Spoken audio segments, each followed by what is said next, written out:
Hello everyone.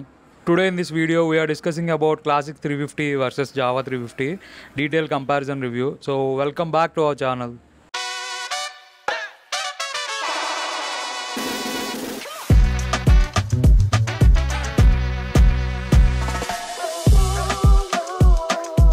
First అయితే మనం జావాని చూద్దాం. దీని ఇంజన్ డిస్ప్లేస్మెంట్ వచ్చేసి 334 cc, మ్యాక్స్ పవర్ వచ్చేసి 22.26 bhp, మ్యాక్స్ టార్క్ వచ్చేసి 28.1 Nm. సో ఇప్పుడైతే ఎన్ఫీల్డ్ చూద్దాం. ఎన్ఫీల్డ్ ఇంజన్ డిస్ప్లేస్మెంట్ వచ్చేసి 334 cc, మ్యాక్స్ పవర్ వచ్చేసి 22.26 bhp, మ్యాక్స్ టార్క్ వచ్చేసి 28.1 Nm.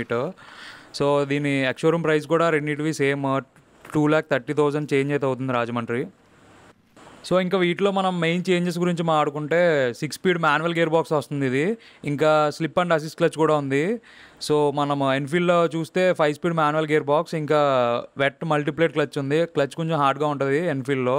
ఫ్యూల్ ట్యాంక్ కూడా జావాలో 200 ml అయితే ఎక్కువ ఉంది ఎన్ఫీల్డ్తో కంపేర్ చేస్తే. 13.2 అయితే ఉంది, ఎన్ఫీల్డ్ అయితే 13 లీటర్సే. ఇంకా కూలింగ్ సిస్టమ్ గురించి మాట్లాడుకుంటే జావాలో లిక్విడ్ కూల్ వస్తుంది, ఇదైతే ఎయిర్ అండ్ ఆయిల్ కూల్ ఉంది ఎన్ఫీల్డ్లో. జావా 350 వీల్స్ అండ్ బ్రేకింగ్ గురించి మాట్లాడుకుంటే ఫ్రంట్ వీల్ సైజ్ వచ్చేసి 18 ఇంచ్ 100/19 ఇంచ్ టైర్తో అయితే వస్తుంది ఇది.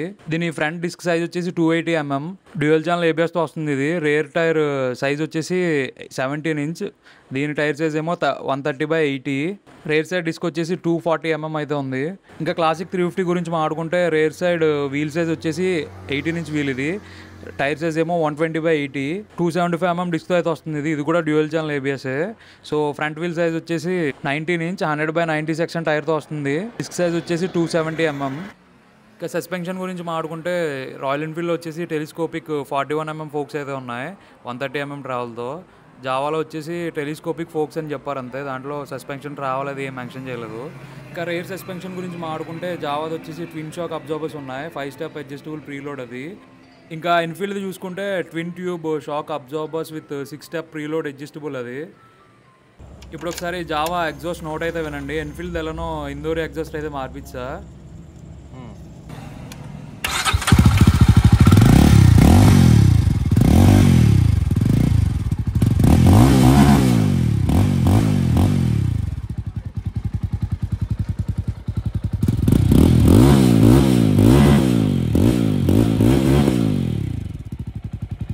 ఏం రైడ్ బండి స్పెసిఫికేషన్స్, టైర్ సైజులు ఇవన్నీ చెప్పి బోర్ కొట్టేస్తున్నాడు అనుకుంటున్నారా? ఇప్పుడైతే మనం రైడ్ రివ్యూకి అయితే వెళ్ళిపోదాం.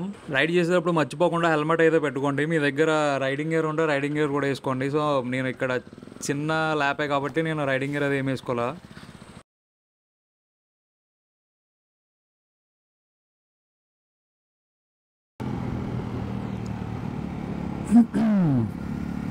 సరే, ఇప్పుడు హై స్పీడ్ టెస్ట్ అయితే చేద్దాం. చాలా స్లో చేస్తా.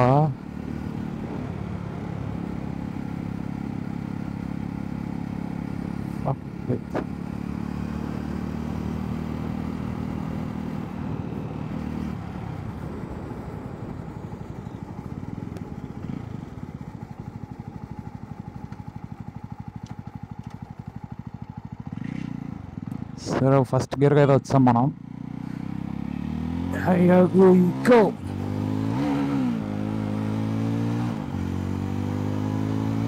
అసలు క్లచ్ గురించి అయితే మాట్లాడుకోవాలి. ఇది ఎన్ఫీల్డ్తో కంపేర్ చేస్తే క్లచ్ అయితే చాలా బాగుంది.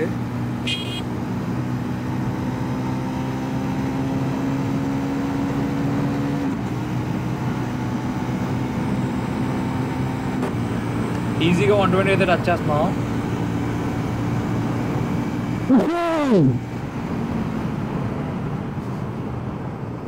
ఇంకా ఫుల్ రష్ అయితే చేయట్లా, ఎందుకంటే కొత్త బండి కదా.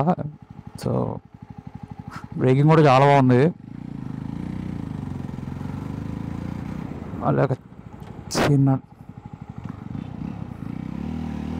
అసలు ఇనిషియల్ పికప్ చూడండి ఎలా ఉందో.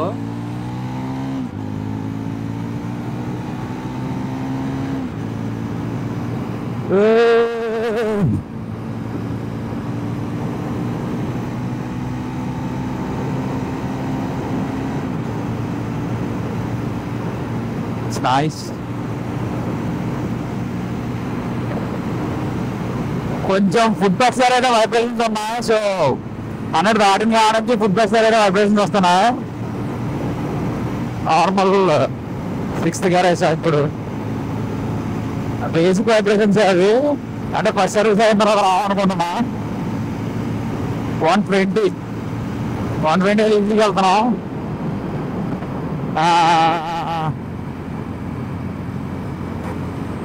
మెయిన్ డిసడ్వాంటేజ్ వచ్చి స్పీడ్ ఎంత వెళ్తున్నా మనకు కనబడదు అనమాట. మనం ఎదరికెళ్ళి ఒంగి చూసుకోవాల్సి వస్తుంది.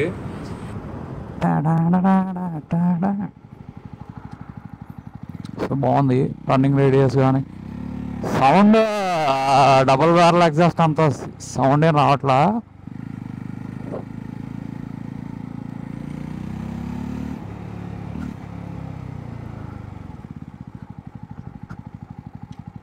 ఇప్పుడు ఎన్ఫీల్డ్ కూడా ఒక రౌండ్ అయితే వేసొద్దాం.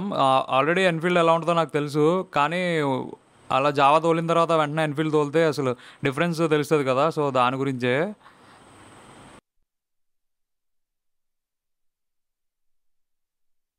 ఈ ఎన్ఫీల్డ్ గురించి మీకు కొత్తగా అయితే ఏం చెప్పక్కర్లేదు. నేను ఆల్రెడీ 25,000 రివ్యూ అయితే చేసి పెట్టా యూట్యూబ్లో. నేను ఈ పైన కార్డ్స్లో కానీ కామెంట్స్లో కానీ వదిలేస్తా, చూడండి. సౌండ్ అయితే చూడొచ్చు.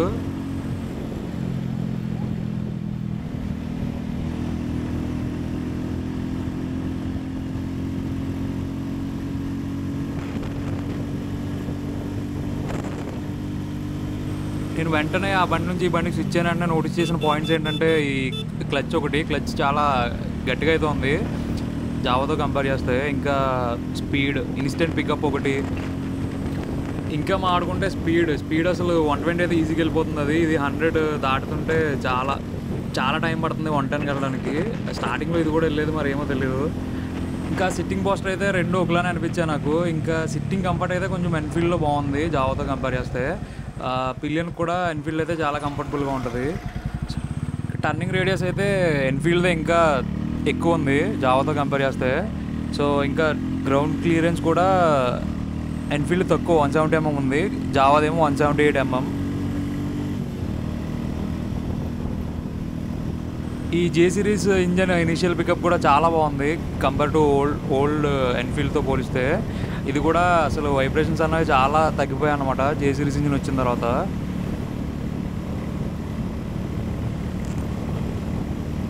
సో మనం స్టార్టింగ్లో మాట్లాడుకున్నాం కదా పవర్ అండ్ టార్క్ గురించి. సో దానికి దీనికి పవర్ అండ్ టార్క్ డిఫరెన్స్ అయితే క్లియర్గా తెలుస్తుంది.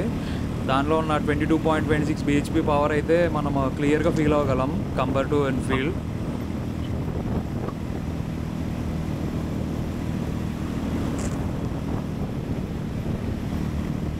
సో ఫైనల్గా ఈ రెండింటిలో ఏది కొనొచ్చు అని అడిగితే రెండు బెటరే.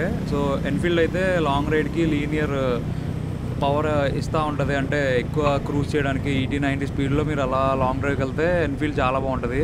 సిటీ పర్పస్ అలా మనం సిటీలో తిరుగుతా మనకి ఇనీషియల్ పవర్ కావాలి అలా అనుకుంటే మీకు జావా అయితే చాలా బెటర్.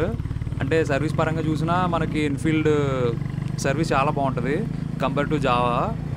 సో రెండు బైక్స్ కూడా మోడర్న్ రెట్రోస్గానే వస్తున్నాయి. సో రెండు వాటి బ్యాచింగ్స్తో చాలా బ్యూటిఫుల్గా ఉన్నాయి. ఒకసారి టెస్ట్ రైడ్ అయితే చేసి మీరైతే డిసైడ్ అవ్వండి. So thank you for watching. Please do subscribe. మీకు మా ఎఫర్ట్స్ నచ్చితే వీడియో లైక్ చేసి షేర్ చేయండి. Thank you.